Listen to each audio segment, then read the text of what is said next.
Hi, I'm Jeff, Project Manager Regatta Collins Wharf. Today, we continue our installation of the Hickory building system's prefabricated beams and planks.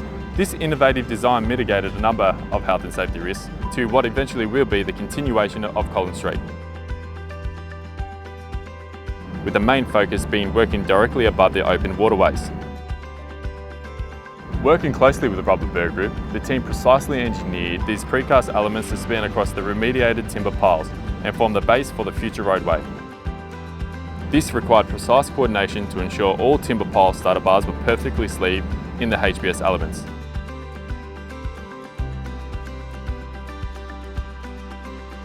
At Hickory, this is one of the many ways we innovate and raise standards every day.